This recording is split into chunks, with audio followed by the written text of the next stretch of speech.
pedir aos membros do painel que pudessem vir cá. Portanto, Carlos Humberto, engenheiro de Transportes Metropolitanos de Lisboa, que portanto, é uma entidade que agora está a ter um papel importantíssimo na reestruturação do sistema de transportes rodoviários em Lisboa. Sérgio Soares, da Transdev Portugal-Espanha, que aproveito para agradecer a disponibilidade em ter participado connosco. André Bruxado, dos STCPs, portanto, STCPs de serviço, e, portanto, diretamente ligado com a temática que estamos agora a falar. Agradeço também a sua colaboração neste serviço, e uma pessoa da casa, Daniel Ferreira, do Departamento de Estações das Infraestruturas de Portugal, portanto, associado, fundador, com o seu antepassado, da ADFERCIT, e, portanto, muito obrigado também por continuarem a apoiar as nossas iniciativas.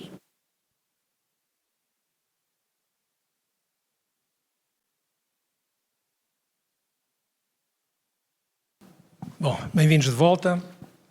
Vamos então recomeçar os trabalhos. Temos aqui uma mesa redonda que deve pegar nos temas, ou melhor, nos tópicos deste subtema.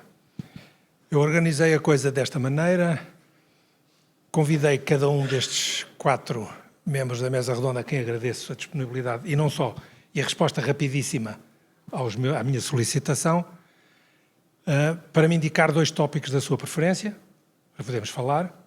Como é evidente, não ia dar tempo para atender a todos esses pedidos, portanto eu fiz alguma fusão e escolhi 3 tópicos, em cada um dos quais vamos ouvir cada um deles em sequência.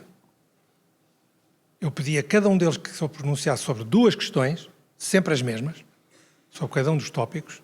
No essencial, qual é a situação atual e do passado recente, aquilo que eu normalmente costumo chamar o muro das lamentações. Diga lá o que é que o preocupa e depois o que é que são as propostas para melhorar isso, em relação a cada um dos tópicos. E cada um deles vai ter 6 minutos, vezes 4, 24. E depois deixo 6 minutos para trocarmos ideias entre nós ou convosco. Isto dá 30 minutos por tópico, vezes 3 tópicos, 90, são 11h05, terminaremos às 12h35. Percebem pelo estilo que eu sou rigoroso no tempo, que não quero que isto deslize. E, portanto, quem estiver a passar dos 6 minutos, eu começo a fazer assim, uns sinaizinhos. Não é porque senão isto descamba e não discutimos. Pronto. Então, vamos ver. Ditas as regras, deixem-me pôr aqui para eu não me esquecer quais são os tópicos. O primeiro tópico é um que, curiosamente, todos mencionaram de uma maneira ou de outra. Obviamente, eu tive que fazer alguns ajustes de linguagem, que são as questões da gestão operacional e cobertura dos custos operacionais, e acrescento eu, como é que se faz isto, tanto quanto possível, definidos juntamente com a decisão do investimento. Portanto, desde cedo fazemos isto. Este é o primeiro tópico. O segundo tópico vai ser as interfaces de transportes como agentes de qualificação urbana e como hub de encontros e de serviços. E o terceiro, a integração pelas autoridades de transportes, que são locais, tipicamente, dos serviços de longo curso, particularmente rodoviários, nos seus requisitos de planeamento e de operação. Portanto, vamos começar com o primeiro, eu repito, são as questões da gestão operacional e da partilha dos custos operacionais entre todos os agentes participantes e como é que isso, o que é que tem estado a funcionar menos bem, ou como é que funciona hoje, não necessariamente menos bem, e como é que temos passado. Eu vou alterando a ordem das intervenções, mas neste caso é mais simples, começamos lá pela ponta. Carlos Humberto, quer começar?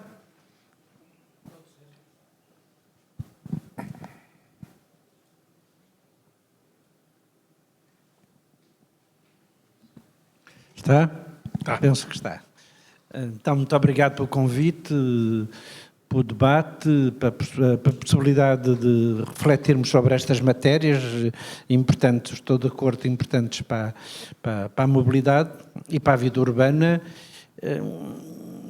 Eu, depois de ver a apresentação que foi feita, fiquei com dúvidas se justificava haver debate, porque o fundamental das questões foram abordadas na intervenção, que já agora saúdo, porque me parece bem organizada e refletindo os principais problemas. E eu não serei a pessoa mais experiente nestas questões deste painel. Há pessoas aqui com uma experiência longa e com a mão na massa, digamos assim, relativamente a interfaces. Eu diria que talvez o principal problema com que nos debatemos é a maioria dos interfaces não terem um dono. E mesmo quando têm formalmente um dono, não têm de facto um dono.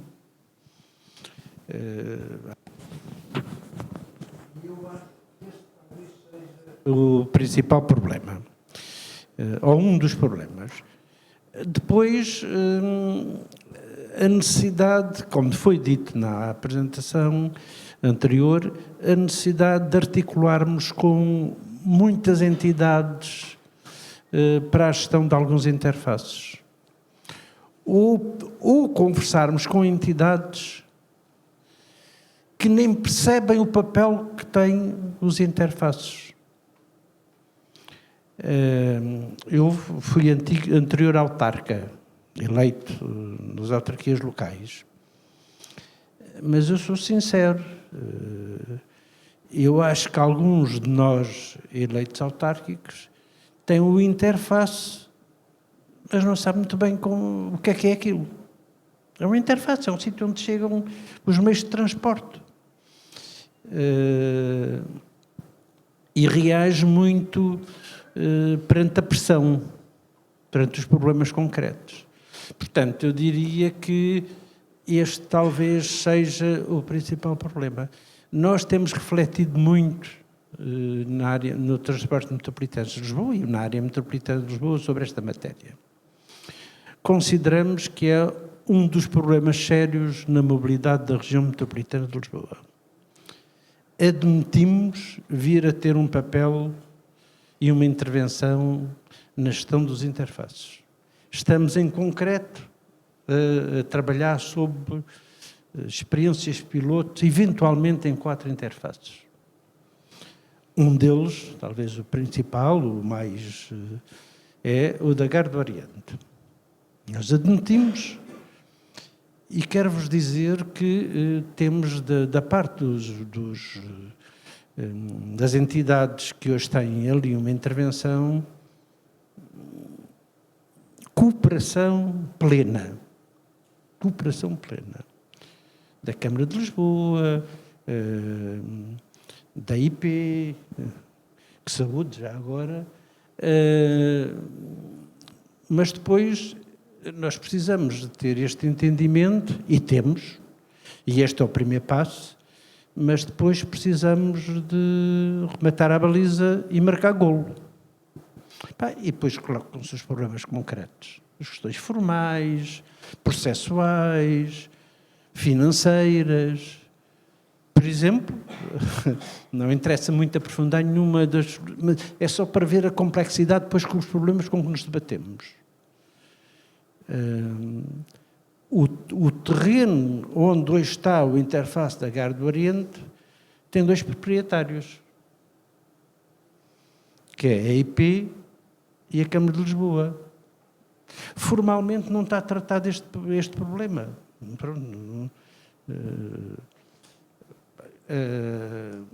Portanto, eu diria que depois não estou a falar agora, deixo de falar na Gare do Oriente, que é aquilo que eu referia. Na generalidade dos interfaces não tem um dono. Nós temos várias reflexões e até estudos. Nós fizemos um diagnóstico de todos os interfaces da região metropolitana de Lisboa, incluindo paragens. Temos um levantamento de todas as paragens, não só georreferenciadas, mas as características das paragens e aquilo que é preciso melhorar em cada uma das paragens e de todos os interfaces. O problema é que depois, para a concretização disto, além das questões formais, eu não sei se todos os presentes têm conhecimento disso, as paragens, que também são um micro-interface, são propriedade dos municípios. São os municípios que têm que tratar. Depois, numa boa parte dos municípios, concessionam as paragens às empresas que fazem este papel para a propaganda, para as questões de comunicação, de divulgação. Nós gostaríamos que isto tivesse uma imagem única. Todas se aproximassem de uma qualidade razoável. Bem, mas imaginem o que é isto para... termino já. Para cerca de 20 mil paragens. Com 18 proprietários. Termino mesmo. Com, não sei, mas vários concessionários. Desculpem. Bom, muito obrigado. Talvez passasse a palavra de seguida, não pela ordem geográfica, mas ao próximo senhorio, que é o Daniel Ferreira. Depois passava os dois utilizadores.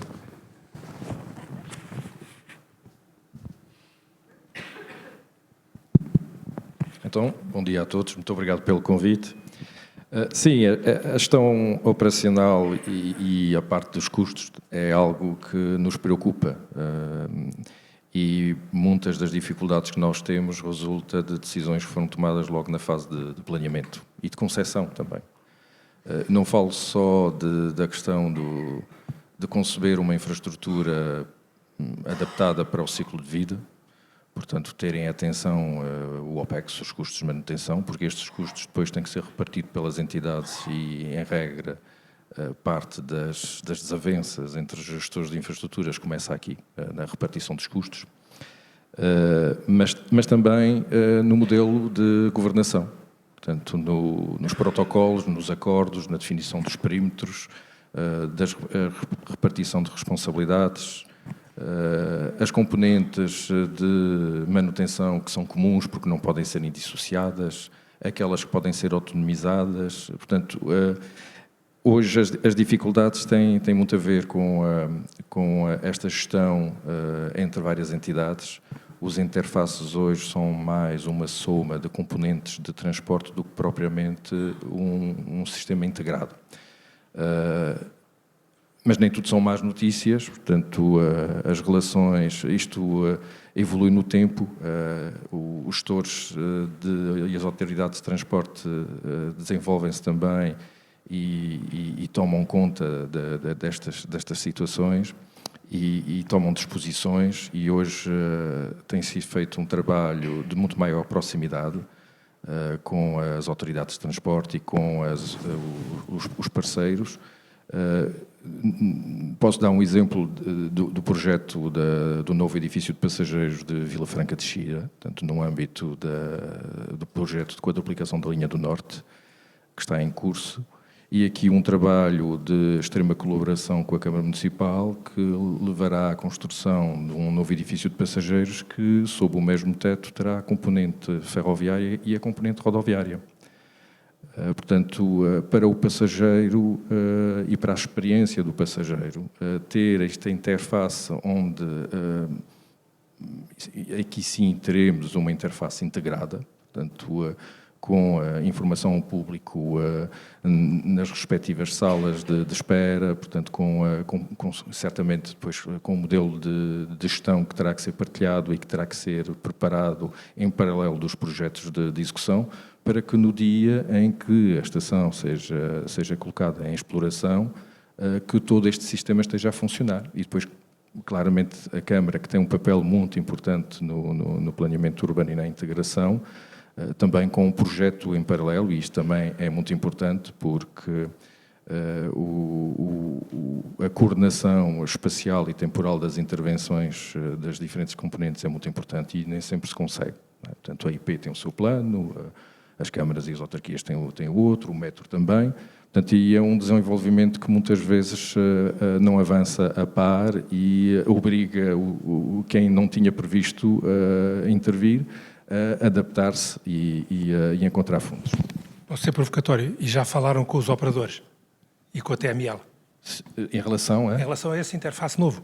Em relação estão a falar com a Câmara, já estão a falar com a TML e com os operadores. Pronto, em relação aos operadores, a Câmara assegura essa interface, não é? Porque estamos a falar que a Câmara que será a exploradora ou que irá concessionar a exploração do terminal rodoviário, faz a interface com os operadores, fez naturalmente um estudo de capacidade e de viabilidade, e não se consegue ainda chegar ao ponto onde poderemos eventualmente ter uma infraestrutura que possa compensar de forma autónoma todos os custos. Portanto, isso é sempre muito difícil. Para isso era preciso aumentar a densidade urbana. Portanto, isso será o tema para outro, será discutido noutro tema, mas já damos aqui um passo no bom sentido. Já há alguma conversa sobre repartição dos custos, mesmo que não cubram, repartição dos encargos, mesmo que não cubram a totalidade dos custos? Houve já conversas com a Câmara Municipal, ainda mais centradas no aspecto físico da infraestrutura. Portanto, tanto quanto possível, separar estruturalmente a componente rodoviária e ferroviária, ainda que a cobertura seja única, autonomizar redes de água e energia para evitar refaturações desnecessárias, mas o espaço seguinte será mais voltado para a operação. Quem assegura a vigilância humana, quem assegura a limpeza, quem assegura a informação ao público, portanto, porque depois tem que haver aqui uma coordenação. Portanto, isso é um trabalho que será levado em paralelo. Agora, concordo consigo, eu, enquanto gestor das estações, eu já teria o acordo assinado. Mas as preocupações, neste momento, estão do lado do CAPEX. Portanto, e por isso é que eu comecei a nossa conversa nesse sentido, porque enquanto IP é óbvio que nós também estamos sempre sujeitos a uma forte pressão para desenvolver projetos e estamos numa fase clara de desenvolvimento na rede e neste momento muito mais ainda focados no desenvolvimento linear, linear da rede, do que propriamente nas estações, enquanto que as nossas congêneres europeias já caminharam, já fizeram este percurso e hoje em dia estão numa fase em que já estão a incidir muito mais nas estações, porque o resto da rede está modernizado. Ok, perfeito. Muito bem. Sérgio Soares, mesma questão. Ou as mesmas duas questões. Sim, bom, é um tema muito amplo e desde logo é amplo na definição de interfaces. O Carlos Humberto falava ainda há pouco dos microinterfaces, que é um conceito que eu também gosto muito de introduzir quando falamos destes temas, mas aqui vamos nos concentrar na ideia de interface como um polo aglutinador entre diversos meios de transporte, comboio, rodoviária de longa distância, proximidade, metro, etc. Nós ontem tivemos aqui uma apresentação do professor Pérez que nos deu uma ideia muito positiva sobre o impacto que o interface pode ter em cidades e trouxe vários exemplos desses. Eu diria que nós, nas grandes cidades, e agora falando aqui unicamente nas áreas metropolitanas de Lisboa e do Porto, os interfaces de transporte estão ao nível do tratamento de águas residuais, ou seja, quanto mais escondidos estiverem, melhor, e são, ou foram muito mais tratados como um problema que queremos que saia, digamos, do perímetro do que propriamente como uma ferramenta. Foi assim durante muito tempo, não é assim hoje, mas a consequência onde estamos hoje, do meu ponto de vista, é que não temos nenhum terminal nas áreas metropolitanas, nem sequer o do nosso amigo André, que tenha as características que devesse ter em termos do seu dimensionamento, da sua capacidade de interligação entre meios, no pensamento que tem para com o passageiro, e também não tem depois naquilo que é, dizia o Carlos Humberto, o proprietário, que não é necessariamente a mesma entidade do executor do contrato que daí resulta. São duas questões diferentes. Eu vou, por ter aqui a IP, também aproveito.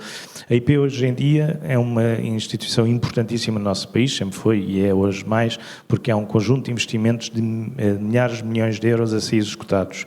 Pensar que essa entidade vai ter o foco suficiente para estar preocupado com a limpeza da Gare do Oriente é difícil acreditar sem ser através da tradução para um contrato rigoroso daquilo que é necessário para um terminal daqueles poder funcionar corretamente.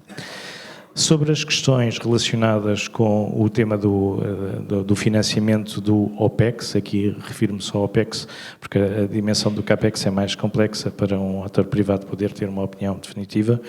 Eu diria que, mais uma vez, aqui há duas realidades. Há a realidade das áreas metropolitanas e à realidade das outras cidades, pequenas e médias cidades do país. Nas áreas metropolitanas, eu diria que a lógica do utilizador-pagador, sendo o utilizador, neste caso, o operador, e em segundas instâncias será o passageiro, garante, do meu ponto de vista, automaticamente o pagamento, porque na realidade aquelas são as únicas infraestruturas que podem ser utilizadas. Há um monopólio público que funciona e que logo vai ser capaz de ir buscar, se tiver dimensão suficiente e há dimensão crítica suficiente, para se poder autofinanciar, e refiro-me ao OPEX. Uma vez mais, eu não estou a colocar aqui, pode haver investimentos que são de tal envergadura que não seja possível ir buscar através da utilização. Depois, aqui ontem foram falados vários exemplos de como é que o CAPEX pode ser financiado nas áreas metropolitanas. Nas pequenas e médias cidades nós temos, em contrapartida, muito bons exemplos. Eu acho que nas grandes cidades não temos, Lisboa e Porto. Nas pequenas e médias cidades temos alguns bons exemplos de interfaces que funcionam bem. Aveiro funciona bem, Viseu funciona bem, são exemplos de cidades. Famalicão tem uma boa interface para aquilo que são os transportes que tocam lá, e depois também temos exemplos muito contrários, e aqui o nomear pode ser desagradável porque vou falar pela negativa, mas, por exemplo, temos em Barcelos um terminal que está separado da cidade por uma linha ferroviária há 20 anos, nunca houve sequer uma ponte pedonal para ligar esse terminal, onde, por acaso, os serviços urbanos não tocam. O terminal de Braga, os serviços urbanos não vão ao terminal de Braga. Ou seja, é só para vermos como a funcionalidade está subaproveitada mesmo nos sítios onde funcionam, onde existem infraestruturas para funcionar. Como é que vemos que as coisas podem avançar ao nível da operacionalidade? De facto, quem é que são os donos dos interfaces? E os donos dos interfaces, a entidade idónea para ser o dono é a Autoridade de Transportes Local, porque é ela que vai consolidar toda a realidade, ou deve concentrar toda a realidade de informação, de necessidades, de perspectiva futura daquilo que é a realidade da mobilidade de uma região, mas depois, naturalmente, poder concessionar da forma que for mais pertinente. E eu aqui não excluiria, estamos a ser, se calhar, a precipitar-nos em soluções sobre a exclusão completamente de operadores. Nas pequenas cidades, a operação que um operador local pode fazer do terminal, dentro de um contrato que define as regras, ou seja, o operador depois só tem de as executar, é uma boa sinergia de recursos, é uma forma eficiente de consolidar numa entidade que tem interesse em que o terminal funcione bem e que tem os recursos já associados a uma série de outras realidades de acompanhamento de passageiros, de autocarros, etc., que pode ajudar a que as coisas funcionem nas pequenas cidades. Perfeito. Muito obrigado. André Bruxado. Sim. Bom dia, agradecendo uma vez mais o convite. E se me permitem, eu vou trazer algum otimismo para esta conversa, porque de facto estamos a ser algo pessimistas, e trazer também o exemplo do Porto e da cidade de Porto neste caso. A cidade de Porto em si é o rótulo da área metropolitana, e como também temos quem acompanha os transportes desde 2015, com a aprovação do novo regime jurídico do Serviço Público de Transporte de Passageiros, o tema dos transportes em Portugal alavancou, entrou numa velocidade vertiginosa, e de facto as cidades tiveram que rapidamente, e as áreas metropolitanas, as comunidades intermunicipais, enquanto autoridades de transporte, tiveram que se rapidamente adaptar a este regime. No caso do município do Porto, percebeu que de facto os terminais e as interfaces teriam um papel preponderante naquilo que era a reorganização do serviço. E como tal foi pensado na distribuição, na reorganização dos terminais e na construção do novo terminal de Campanhã, neste caso o terminal intermodal de Campanhã. As conversas iniciaram em 2016, conversamos com estes senhores da IP, os contratos foram feitos, e o que decidiu o município do Porto, do ponto de vista de governança, foi, de certa forma, criar uma empresa, neste caso a STCP Serviços, uma empresa que pertence à STCP, mas estaria, no fundo, portanto, associada àquilo que eu designo enquanto um ciclo virtuoso da mobilidade, na qual um conjunto de receitas seriam utilizadas para financiar atividades deficitárias, como é o caso dos terminais e dos interfaces. Portanto, teremos as receitas associadas ao estacionamento e, por fim, seriam financiadas as atividades menos lucrativas, como são os casos dos terminais e dos interfaces. Mas mesmo aqui temos uma boa notícia. Relativamente ao terminal e ao interface, portanto, houve um CAPEX ambicioso, financiado por fundos europeus, portanto, aproveitando sempre esta temática, e dentro do terminal foi projetado já o futuro, ou seja, não se olhou apenas no imediato no investimento, mas pensou-se também na componente da manutenção. E no âmbito da operação, como à data não existia capacidade técnica interna dentro da empresa para gerir um terminal na sua plenitude, decidiu-se então recorrer a uma concessão, a um privado, por um período de 3 anos, de certa forma para ganhar experiência e a própria equipa, gerindo o contrato e preparando o futuro para uma nova decisão. Ou optaríamos por nova concessão, ou optaríamos então por uma prestação de serviços, ou a própria STCP Serviços internalizaria o serviço todo, ou então um contrato híbrido. O que nós consideramos, ou o que nós, no final da avaliação do primeiro contrato de operação, que tivemos um operador externo, o que nós verificamos foi que, de facto, a operação corria bem nas componentes da higiene e limpeza, na segurança, na própria manutenção do edifício, mas na operação propriamente dita não corria bem. Ou porque o sistema de apoio à exploração do terminal não estava suficientemente dimensionado, ou porque, de facto, a pressão, quando abriu o terminal, estava sujeito, foi necessário refazer e repensar um conjunto de processos e, portanto, a ideia aqui foi, de certa forma, terminando este período, projetando o período seguinte, repartir isto e passarmos para um modelo híbrido. E eu aqui refiro sempre que nós estamos a falar apenas na sua componente rodoviária, porque, enfim, a nossa relação com a IP tem sido boa, temos conseguido criar sinergias e as coisas têm acontecido. E, portanto, nesta componente, o que é que nós fizemos? Segmentamos aquilo que é a operação e fica do nosso lado. Hoje em dia nós temos capacidade, a STCP Serviços tem feito um trabalho maravilhoso na gestão de operações. Para terem uma noção, e toda a gente ouve falar no terminal de Campanhã como estando esgotado, mas ele foi dimensionado para um conjunto de toques na ordem de 540 toques. Neste momento estamos com aproximadamente, o pico que tivemos foi de 700 e ainda com alguma capacidade de crescimento, obriga a custos adicionais que provavelmente não foram atendidos no seu desenvolvimento e na sua implementação, mas o que é facto é que optamos por um contrato misto. Segmentamos tudo o que era, portanto, vigilância, segurança, higiene, manutenção do edifício a um conjunto de empresas subcontratadas e a restante operação, de facto, ficou com a nossa tutela, com a nossa matriz e as coisas têm funcionado muito bem. Para terem noção, do ponto de vista de recursos humanos, estamos a falar de operação, o terminal de Campanhã, neste momento, para funcionar em pleno, na sua capacidade máxima, tem cerca de 30 a 40 pessoas em permanência. Portanto, estamos a falar de um terminal cujos custos de operação já são elevados. Então tivemos que encontrar a forma de financiar isto. E o pricing, aqui que falamos há pouco, dos operadores, de quem procurou o terminal, é um fator interessante.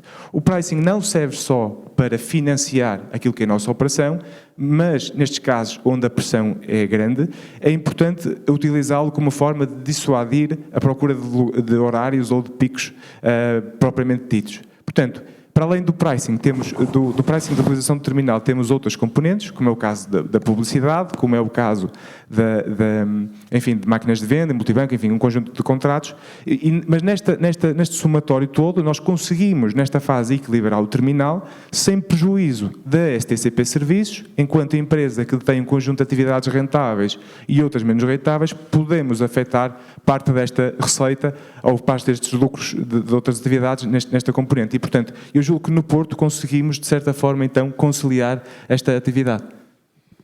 Muito bem, muito obrigado pelos conteúdos e pela disciplina, mais uma vez. Penso que podemos ter aqui um apanhado interessante de diferentes experiências e que mostram que, afinal, é possível. que é sempre interessante ver que afinal é possível.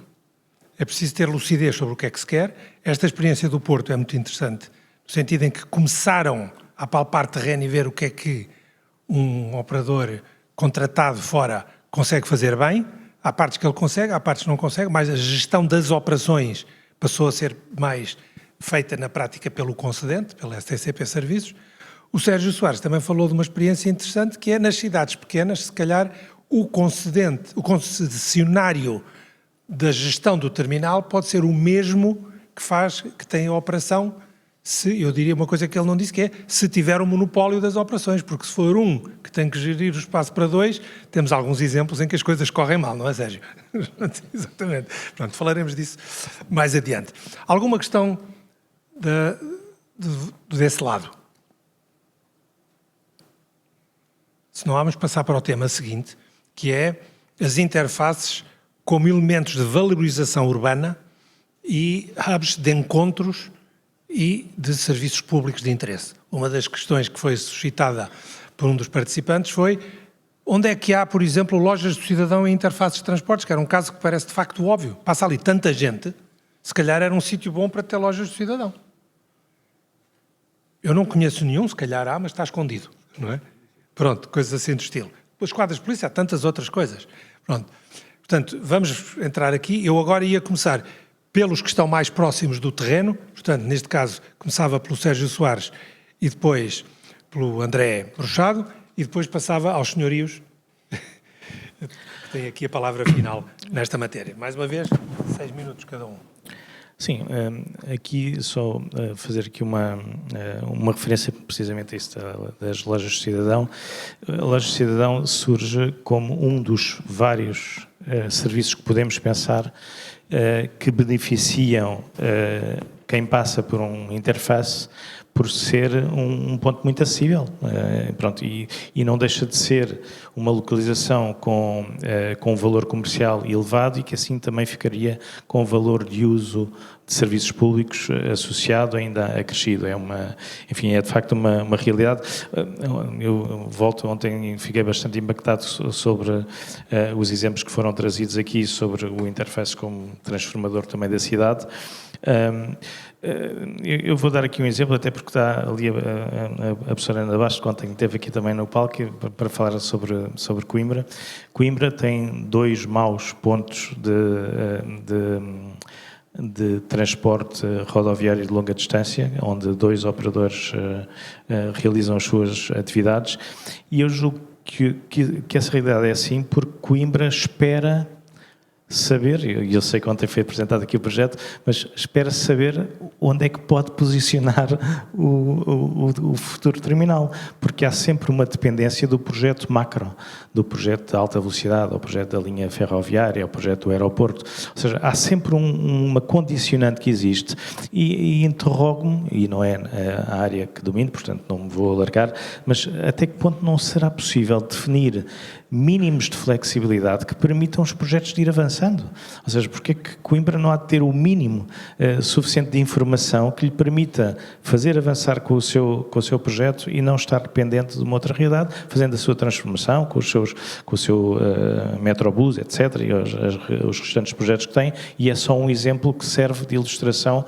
para outras realidades que acontecem também em Braga, é exatamente a mesma realidade e provavelmente em outras zonas que agora não me recordo. Eu queria fazer só, pela provocação que o professor Viegas me fez e por ser parte interessada, eu julgo que um operador não tem interesse em gerir um terminal. O terminal não é um fator crítico de êxito, é um fator neutro de êxito na concorrência que existe hoje em dia, tão profissionalizada, seja ela na aviação, seja ela nos expressos ou noutras áreas concorrenciais.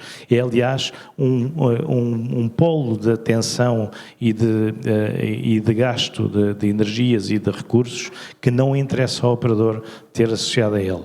Outra coisa é o legado que existe na realidade portuguesa entre o que existia antes e o que se quer que exista no futuro e este plano de transição que foi não foi desenhado, não é que foi mal desenhado, não foi desenhado e vai acontecendo, pronto, e vai acontecendo naturalmente com perturbações e até com conflitos e coisas que seriam perfeitamente dispensáveis. Mas pronto, mais como consequência. Portanto, quando falei das pequenas cidades é porque, de facto, há ali um ganho do concessionário regional, de serviços regionais, não é? Dos outros serviços que dali saem, que está numa posição privilegiada e em termos de interesse, mais uma vez, não é enorme. Há interesse para a região daquela sinergia de serviços que se juntam ali em torno e que, por isso, ficam mais acessíveis e são mais realizáveis e mais acessíveis. Obrigado. Passamos então agora ao André. Ora bem, relativamente a este tema, e mais uma vez dando o exemplo do Porto, isto porque julgo que de facto nós nesta área, enfim, cometemos alguns erros, como todos cometem, principalmente até no dimensionamento dos terminais, mas isso fica para outra conversa. Mas de qualquer forma foi feito um planeamento de base, sobretudo para olhar, com o objetivo de olhar para a cidade e para os eventuais locais de expansão da própria cidade.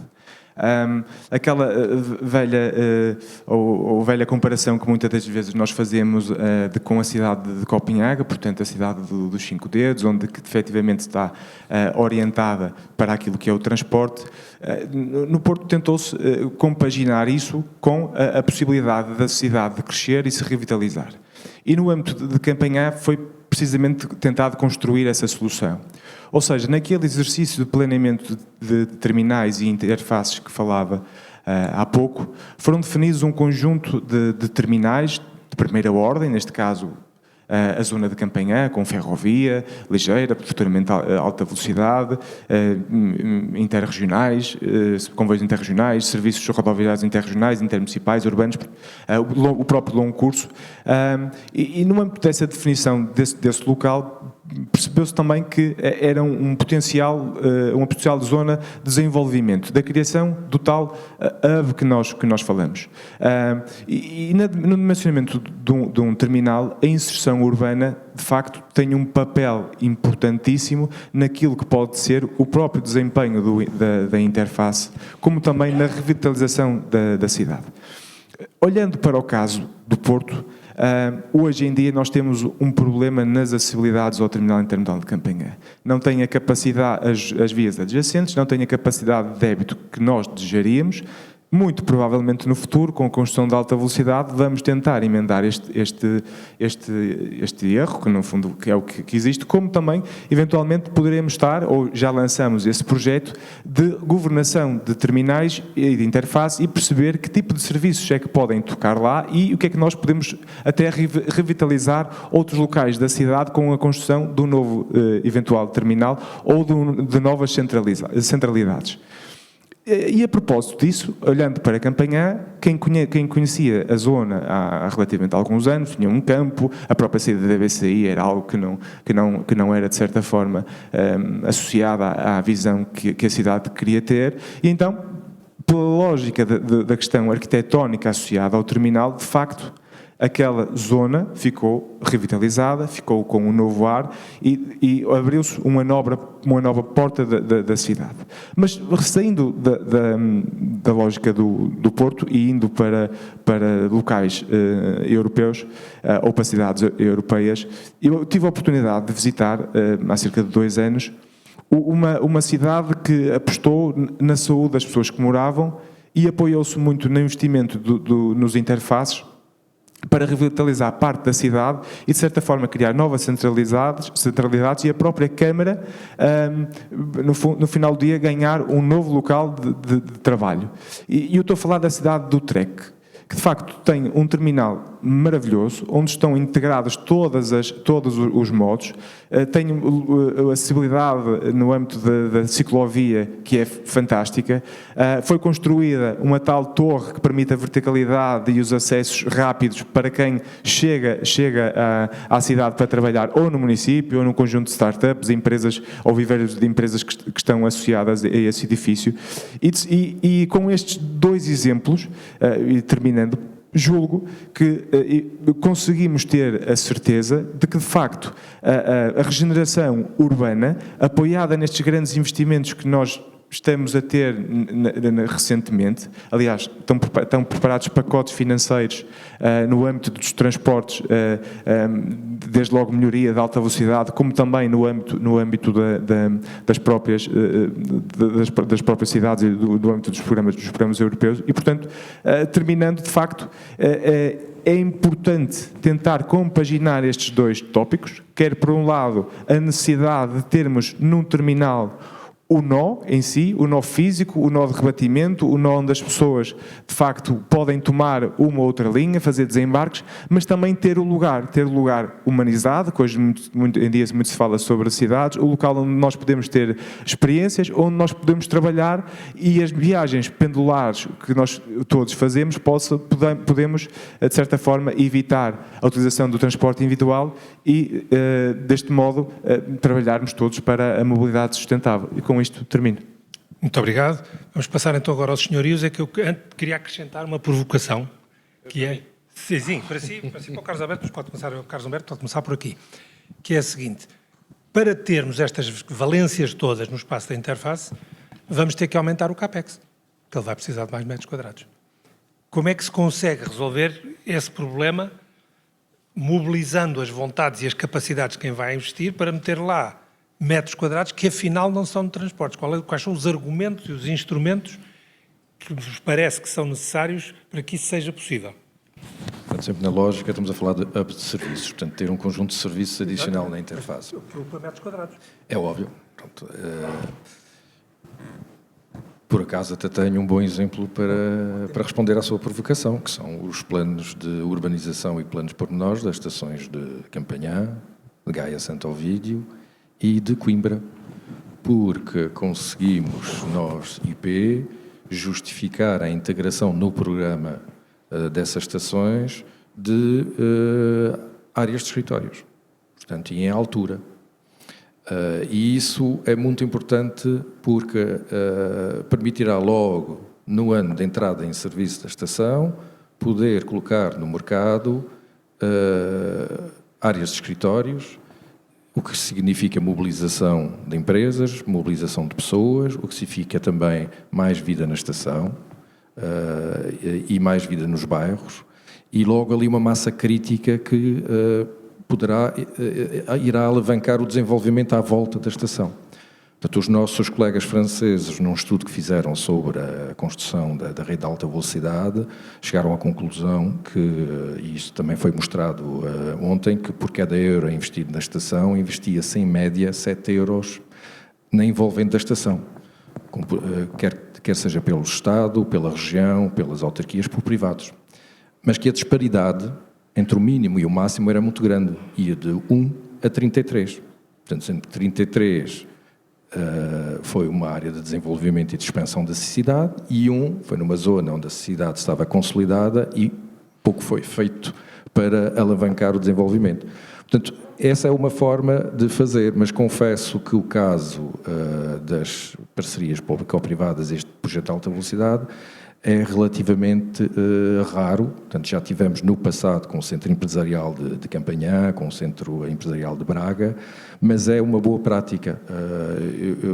Eu gostaria de ver, por exemplo, estações como Entre Cantos e Sete Rios, que acabam por representar fisicamente uma barreira e têm serviços ferroviários com ligação ao metro e, no caso de Sete Rios, com ligação ao interface rodoviário, mas que estão afastados da cidade 100 metros, 200 metros. Portanto, quando nós temos, agora é claro que é domínio público ferroviário, com todas as restrições impostas de proteção pelo decreto-lei, é domínio privado ou público municipal, portanto, há aqui questões que depois têm que ser ultrapassadas e isso claramente tem que vir políticas que alteram e que nos deem ferramentas. É óbvio que fala-se muito nos interfaces como agentes de qualificação urbana, mas o interface não deve ser sacrificado para ter qualidade urbana. E eu tenho tido casos recentes, ultimamente, em que, muito à imagem do que se falou há pouco sobre os percursos artificiais dos passageiros que passam pelas lojas, em que são feitas propostas em que os principais modos de transporte são propositadamente afastados para criar um espaço comercial e rentável entre as duas. Quer dizer, não está nada alinhada com a visão da IP de melhorar a experiência do passageiro. Portanto, os tempos de percurso reais e percepcionados, portanto, as comunicações verticais. Portanto, a interface é importante para o território se for uma interface e quanto melhor for a interface, melhor será o desenvolvimento. Esse desenvolvimento, é claro que tem que ser concertado, como disse há pouco. Nós tivemos um caso onde foi ao contrário, onde a Câmara de Sintra estava pronta e interveio numa requalificação urbana em Algueirão Meiro Martins, junto à estação, e nós não estávamos prontos. E ainda não estamos, portanto, e é uma pena porque poderia-se ter aproveitado para conciliar os dois projetos articulados. Portanto, isto é algo que estamos a melhorar, informando também e partilhando informação com as autarquias. Portanto, esta diversificação é muito importante, o planeamento também, e este trabalho de parceria com as câmaras é fundamental porque a IP não sabe construir cidade, não é a nossa área e eu penso que não temos veleidades de entrar por aí. Agora, temos aprendido muito com as câmaras nestes últimos 4 anos de trabalho intenso no âmbito do projeto de alta velocidade e dos planos de urbanização. Estamos muito mais sensíveis aos problemas, porque vivíamos muito e claro, somos um gestor de infraestrutura linear, gerimos 500 estações, milhares de metros lineares de linha, e estamos muito cantonados no nosso DPF, mas estamos a abrir horizontes e estamos a aprender muito com os nossos parceiros e estamos muito mais sensíveis a propostas. Muito obrigado. Carlos Humberto.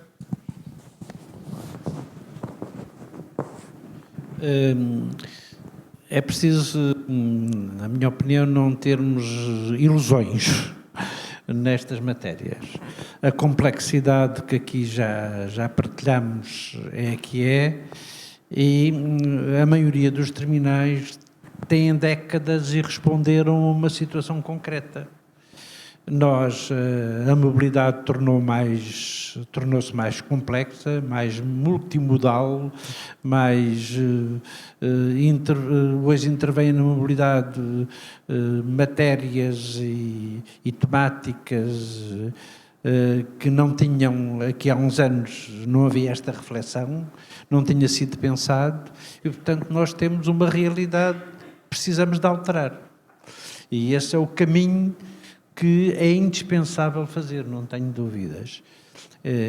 Eu responderia diretamente, sim, é indispensável os terminais de transporte, não deixando de ser terminais de transporte e não podendo deixar de priorizar esta função, têm que ser espaços de qualidade urbana, cada vez mais integrados na vida das cidades, das regiões, dos concelhos, cada vez com mais qualidade, cada vez com mais funções complementares, sem esquecendo que a sua função de terminal é essencial, não pode ser secundarizada, mas é possível complementar essas funções com a integração urbana.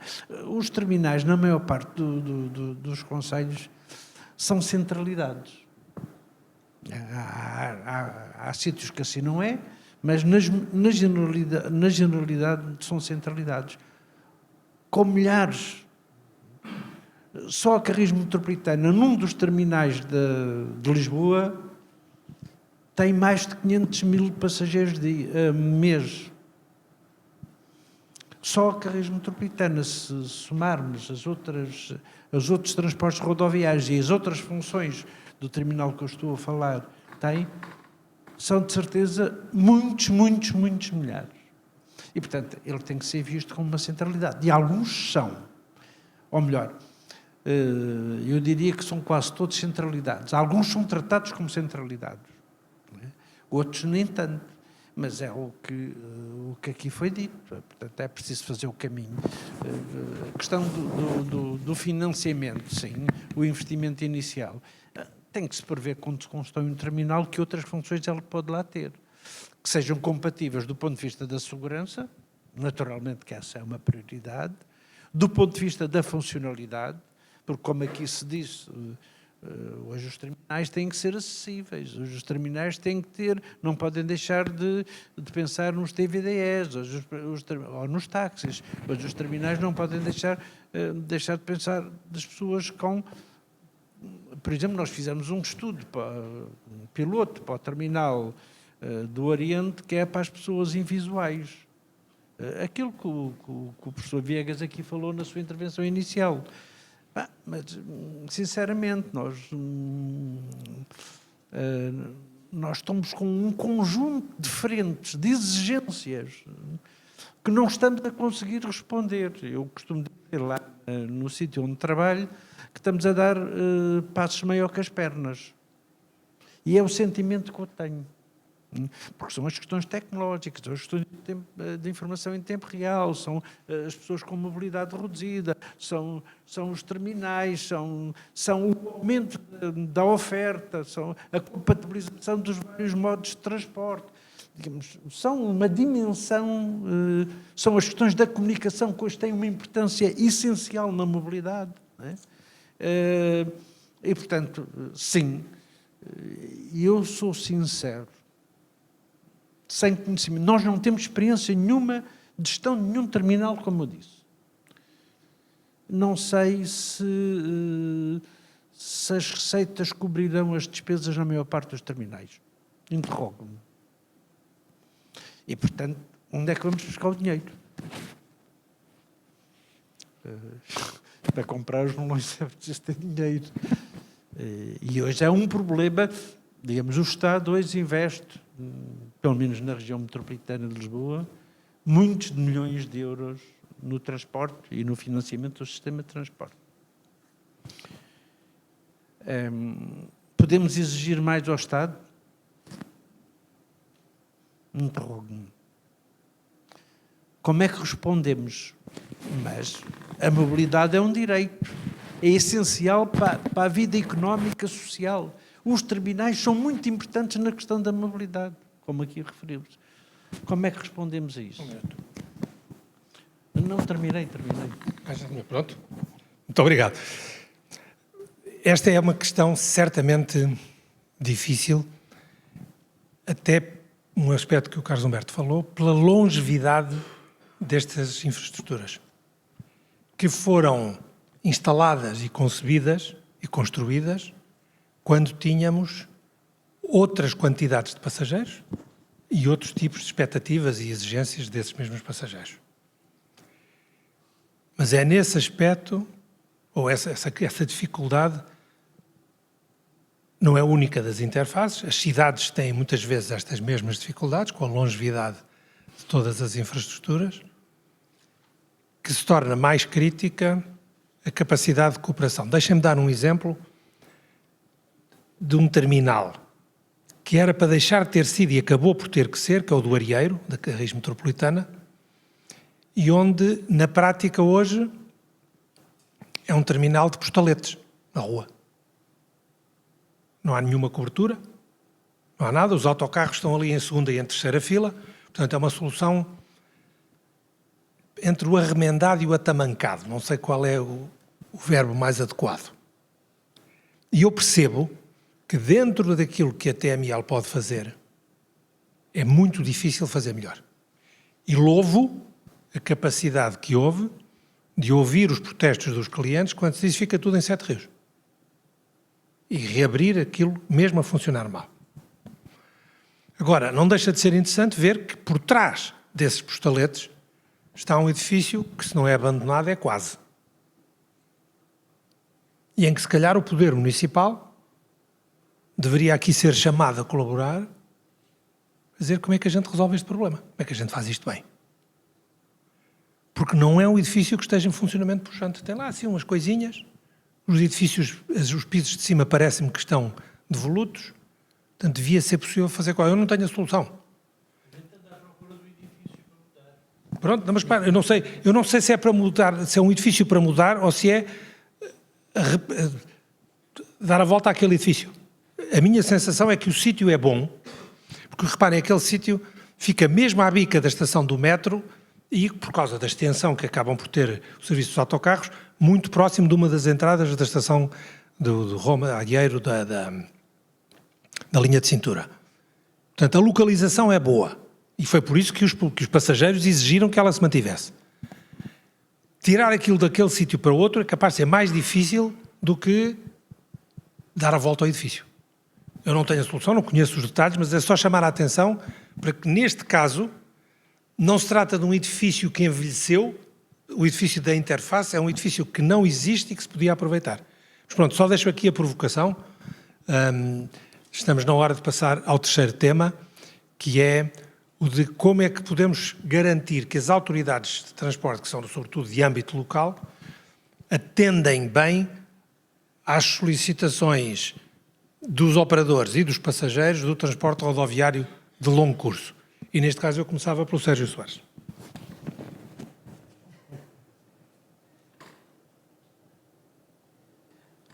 Pronto, aqui entramos em duas dimensões que são importantes. A primeira das dimensões é a gestão da informação. A gestão da informação hoje está a ser muito debatida no âmbito da mobilidade em Portugal.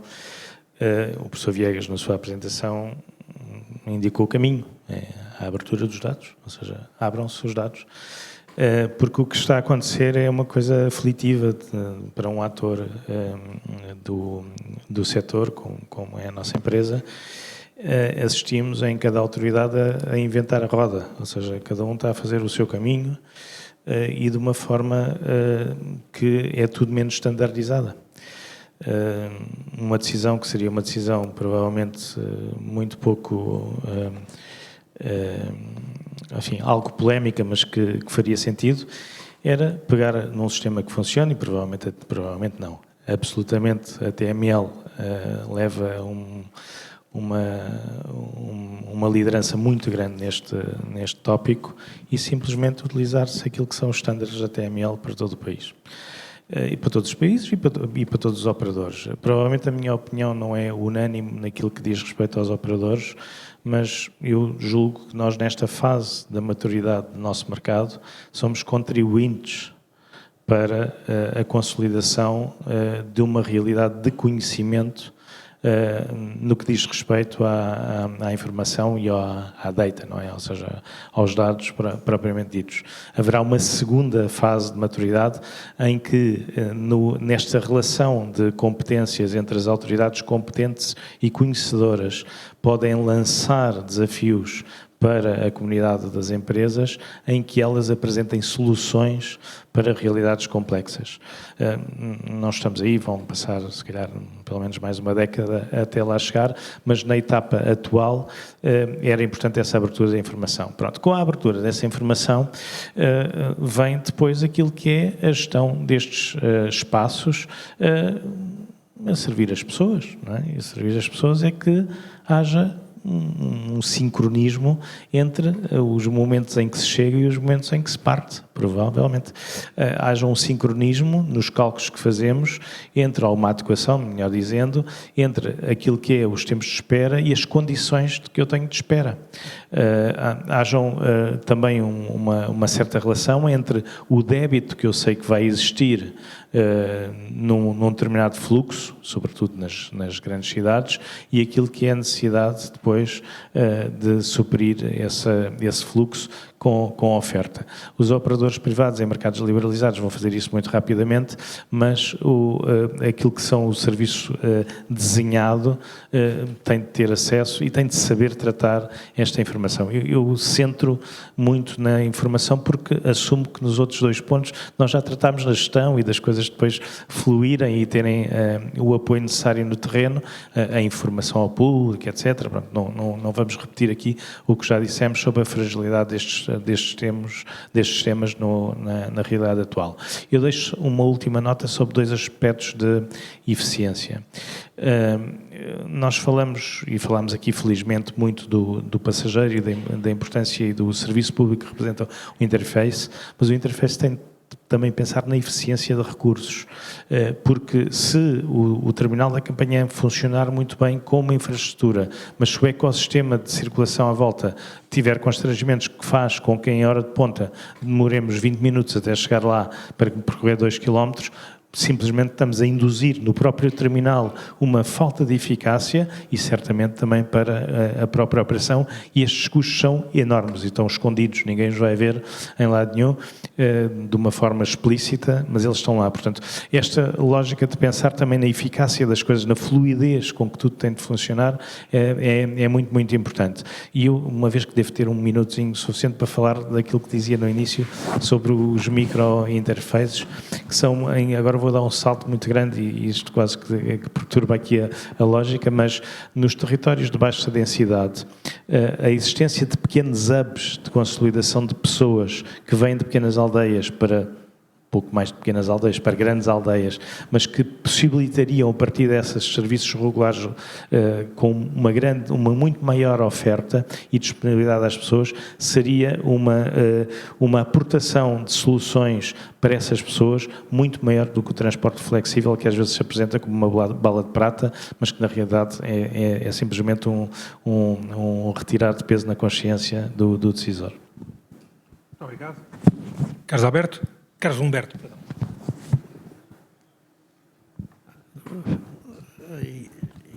Eu, como disse há pouco, acho que todos estamos de acordo, tornou-se mais complexo a mobilidade, a vida das cidades, o trânsito, estas coisas não podem ter uma decisão isolada. Nós, se resolvemos os problemas dos terminais, é o que estava aqui a dizer o Sérgio, se não resolvemos a acessibilidade, a vida à volta dos terminais, portanto, dar-vos uma experiência, nós neste momento, estava há pouco a falar no intervalo, temos carreiras a saírem de 4 em 4 minutos, em algumas zonas, em horas de ponta, claro. Mas depois eles ficam parados no trânsito em Lisboa, no acesso a Lisboa, digamos. É um problema, portanto, cada vez mais a visão global, integrada destas coisas é preciso. Mas também não podemos ter aquela... Então, paramos tudo à espera da tal visão completa, integrada. Portanto, o mundo para, não é? Mas uma coisa não pode deixar de ter em conta a outra. Temos que resolver os problemas concretos, mas temos que não perder a visão do global. E se pudermos ter a visão do global antes de respondermos aos problemas concretos, isso é que era o ideal. Dar-vos também aqui uma experiência ou outra concreta. Nós temos tantos problemas em alguns terminais que já temos uma equipa de auditores que vão aos terminais organizar as filas. Tentar organizar as filas. Desculpem lá a expressão que vou utilizar, em alguns casos é um abandalhamento total. Ninguém se safa. Eu repito, nós temos que ter um pivô. Quem é o dono do terminal? Quem é que manda? Quem é que decide? Quem é que organiza? Quem é que gera? Quem é que, do ponto de vista financeiro, avalia o déficit que aquilo cria, mas também as receitas? Como é que se aumentam as receitas? São coisas que estão mais ou menos se conhecem.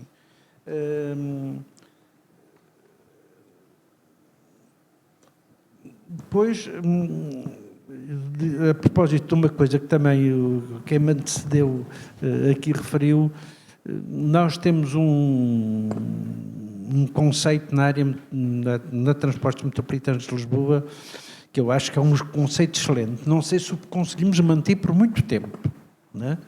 Mas o nosso conceito é este. O que é nosso é do país. Tem sido a nossa. Ainda esta semana fizemos uma reunião de darmos a conhecer uma plataforma tecnológica que criámos, que é gestão da operação, que é o GO, a várias CIMs, as CIMs todas do país, e dissemos, isto foi criado por nós, e foi, uma equipa já agora de putos. Não sei se está lá algum com mais de 30 anos, então, Mas isso está à vossa disposição. Vejam o que é que querem utilizar. Vários deles já nos contactaram a dizer, eu gostava. Não sei se isto se aguenta por muito tempo, né? Mas esta é a postura com que neste momento temos. Depois é preciso que tudo isto tenha em conta uma questão central.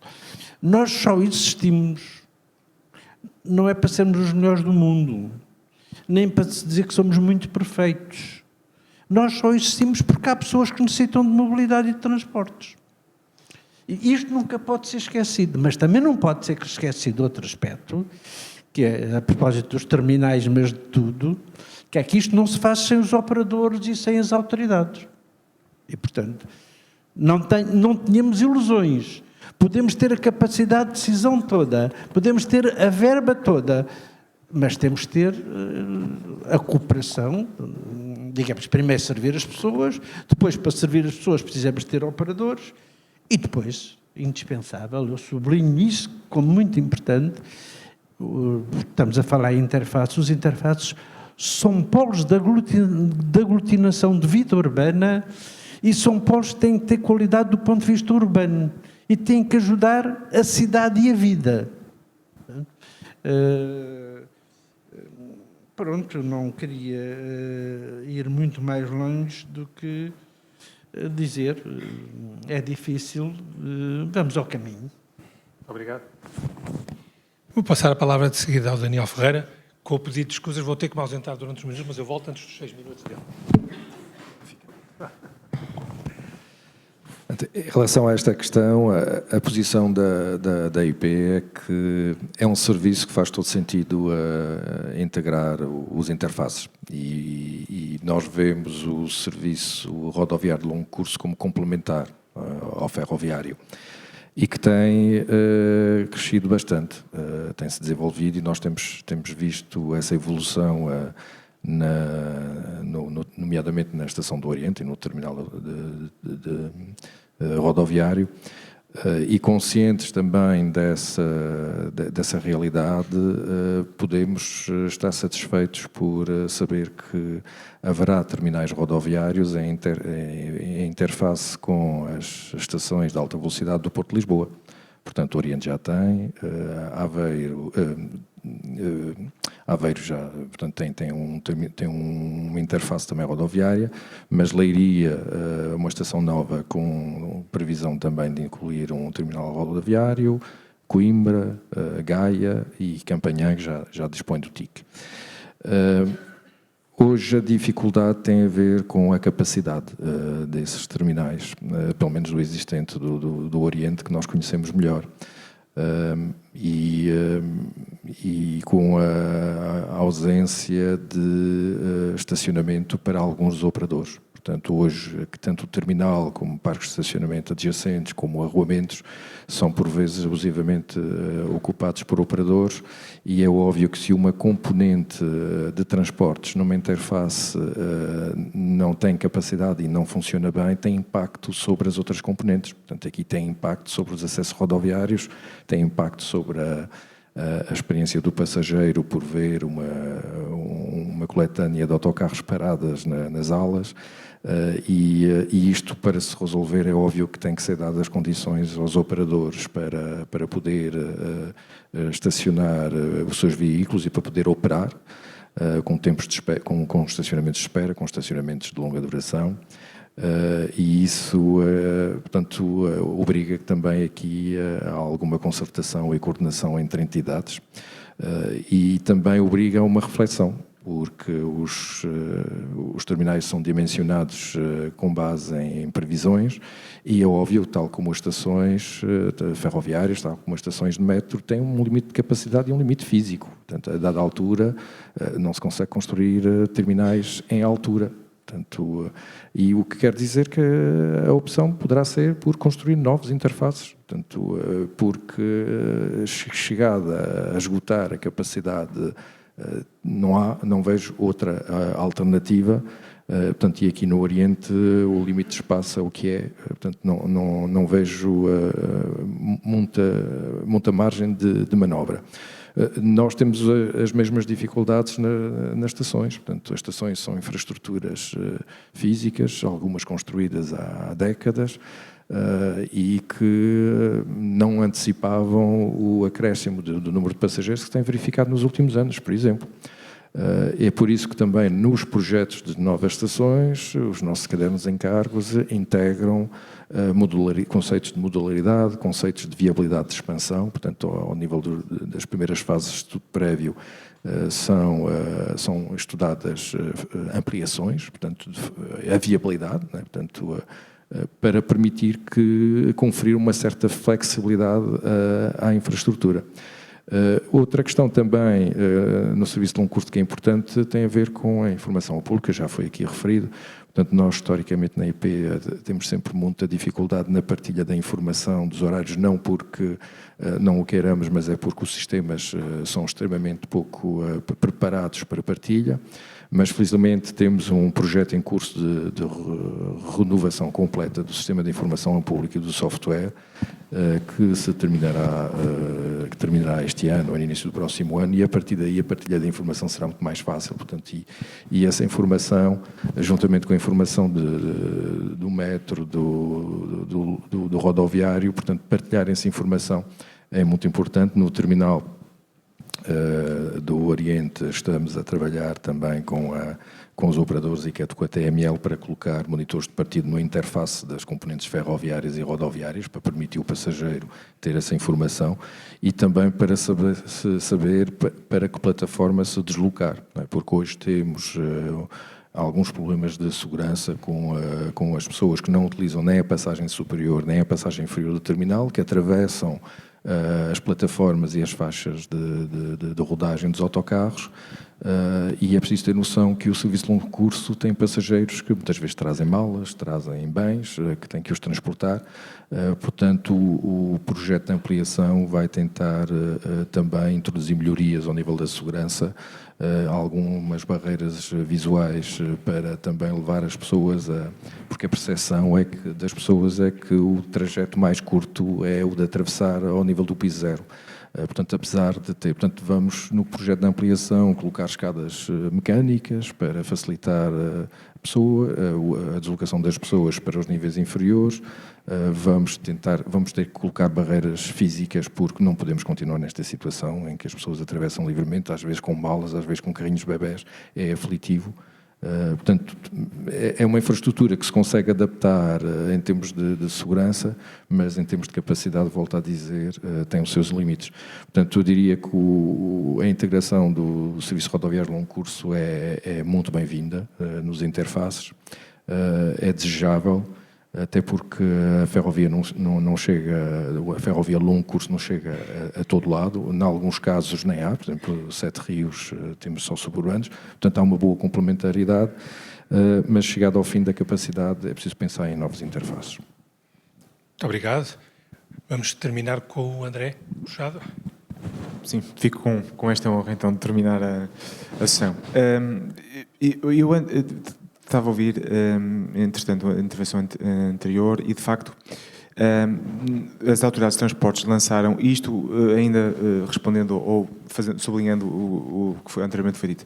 As autoridades de transporte lançaram os contratos de primeira geração e nunca tiveram especial cuidado relativamente aos terminais. Portanto, a nossa ideia era colocar as linhas e os pontos de paragem, terminais, enfim, logo se via como é que se haveria de resolver. O que é certo é que muitas autoridades estão a terminar o contrato de primeira geração, estão a lançar o contrato de segunda geração e daquilo que eu tenho visto e ouvido, pelo menos do meu conhecimento, os terminais continuam a não ter papel especial. E, de facto, se nós não temos capacidade neste momento para, de certa forma, incorporar internamente a gestão do terminal, porventura será recomendável e avisado então colocá-las no contrato para o operador do serviço possa fazer esse trabalho. Evidentemente terá um custo associado, mas diria eu, para resolver a questão em curto prazo, poderá ser o mais interessante. Na segunda, relativamente ao tema propriamente dito, espero que não cortem o minuto que gastei a falar sobre este assunto, mas relativamente ao tema, a STCP Serviço é a gestora de um terminal de longo curso.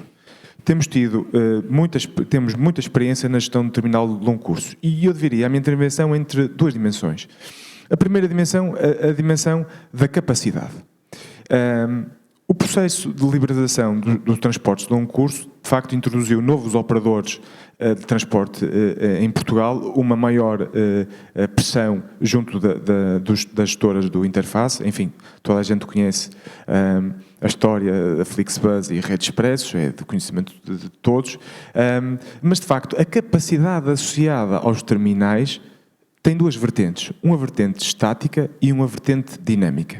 Nós na STCP lançamos um projeto, Bus Intelligent and Capacity, no qual nós pegamos na data recolhida de 2025 e olhamos para os dados e verificamos qual era o impacto dos atrasos em torno do terminal intermodal de Campanhã e qual era o impacto também desses atrasos na capacidade terminal. E o que é que nós verificamos? Numa primeira parte da conversa, foi que, de facto, cerca de 20% dos serviços chega com um atraso superior a 15 minutos.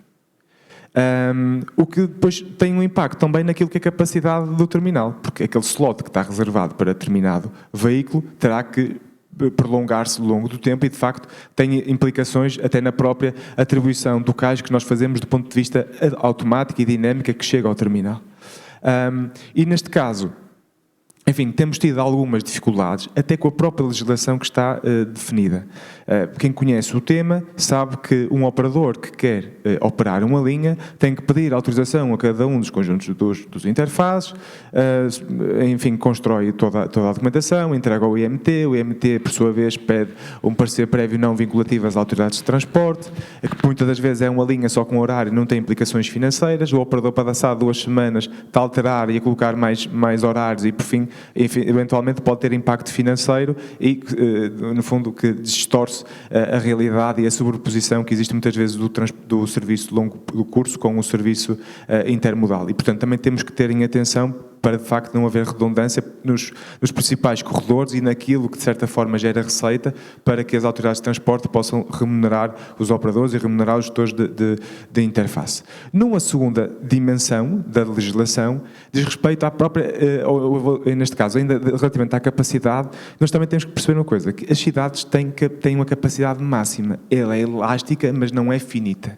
E, de facto, no caso do Porto, nós aproximamos para a nossa capacidade máxima. Com recurso à tecnologia podemos ampliá-la, mas, de facto, vai chegar a uma determinada altura, a não ser que se construa um novo terminal, que se utilize terminais de municípios vizinhos, de forma a redistribuir serviços. Caso contrário, a capacidade termina, encerra-se e, de facto, temos que encontrar aqui alguma alteração. Do ponto de vista da operação, nós começamos com a seguinte lógica. O operador enviava os serviços no modelo de dados que assim o entendia, ficávamos com planeamento, era um planeamento quase diário, e associado a esse serviço tinha um conjunto de matrículas para que sempre que chegasse ao terminal houvesse a leitura de matrícula e houvesse também a indicação do cais de operação. O que é que nós verificamos? Isto de facto não funcionava. E os dados para nós eram essenciais. Mas também, de certa forma, não havia um normativo associado a que tipo de dados é que nós queríamos, a que tipo de dados é que nós poderíamos ter acesso. Nós começamos esta conversa, quer com a Flix, quer com a Rede Expressos, e o que é que nós dissemos a estes dois operadores? Meus senhores, apresentem-nos os dados de acordo com o modelo que nós fizemos. Nós construímos um modelo de dados muito próximo daquilo que é o GTFS, que é suavemente conhecido por todos os operadores, criamos um modelo parecido, entretanto recolhemos informação e o que é certo é que nós neste momento temos, e estamos a trabalhar da seguinte forma, trabalhamos até ao setembro do ano anterior, nós temos que receber o planeamento anual dos operadores. E portanto temos uma projeção praticamente de 90% dos serviços ao longo do ano. Isto do ponto de vista de planeamento. Do ponto de vista da operação prática, aquilo que acontece é que até 3 dias o operador envia-nos a respectiva matrícula associada ao horário para que a indexação do locais seja de imediata e não haja distorções. O que é que acontece? Muitas das vezes também os próprios operadores têm que se modernizar, têm que atualizar a informação, muitas das vezes a matrícula não coincide e temos alguns constrangimentos na afetação do cais automático, tem de ser de forma manual, mas estamos a conseguir mudar. De qualquer forma, a standardização de dados, o processo de autorização de uma linha expresso tem que ser digital, tem que ser expedito, tem que ser prático, rápido. A alteração não pode estar sempre dependente de um documento que enviamos para o IMT. Até porque, a determinada altura, perdemos o fio à meada, não sabemos qual é que é os horários que estão disponíveis e, portanto, tem que se compaginar, de certa forma, o imediatismo e a dificuldade que temos em gerir longo curso, com também aquilo que a legislação assim o permite. Nós conseguimos encontrar um modelo que dá resposta a esta dificuldade neste momento. O que é certo é que, provavelmente, quer seja com o modelo de dados da TML, quer seja com outro modelo de dados standard europeu, não interessa, o que é certo é que nós temos que encontrar as ferramentas necessárias para, de facto, o serviço seja fluido, não cause entropias e, acima de tudo, que é a grande preocupação da STCP Serviços, que a experiência do utilizador não seja prejudicada e que a perda de viagem, a experiência no próprio terminal, a tomada, a saída e a entrada do autocarro seja feita de forma eficiente e que no final do dia saia do Porto com uma satisfação por toda a viagem ter corrido da melhor forma possível. E com isto termino. Muito obrigado a todos. Cumprimos o nosso desígnio temporal. Esta viagem chega ao destino a tempo. Quero agradecer-vos a disponibilidade para trazerem as vossas experiências pessoais de acordo com as temáticas que eu vos sugeri, baseado embora nas vossas sugestões. Espero que todos nós, eu certamente aprendi aqui mais alguns factos interessantes que permitem cruzar coisas e penso que resulta deste conjunto de relatos a confirmação absoluta de que o interface é mesmo um sistema complexo. Foram aqui reveladas dimensões de complexidade para além daquelas que eu já tinha na minha apresentação, que tornam a coisa ainda mais complexa. Isto não quer dizer que devamos dizer, então paciência, não, então trabalho. Vamos trabalhar mais, vamos nos organizar mais. Houve aqui manifestações muito positivas de desejo de colaboração, de abertura de capital intelectual, no caso da TML, com o seu modelo de gestão de dados, e, portanto, eu acho que vale a pena manter o esforço. O meu último pedido é não desistamos de ser exigentes com a qualidade do serviço público. Com isto termino. Muito obrigado a todos pela vossa atenção.